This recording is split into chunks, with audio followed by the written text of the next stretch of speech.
Hello friends, welcome to my YouTube channel. So today in this video I am going to show you how to turn off the blind mode or the voiceover in this device. Simply go, so in this device I already enabled the voiceover. So if you want to select any item, just tap on this one. Now you can hear what is this one. Double tap to open.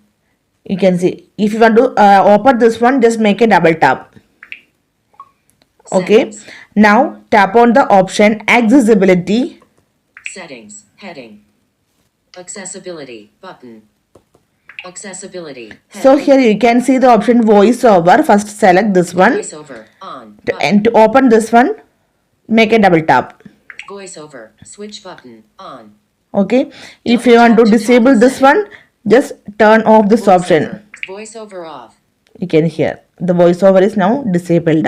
So simply in this way you can turn off or disable the blind mode or the voiceover in this device. So hope you guys enjoy this video. Thank you for watching. Thank you. Bye bye.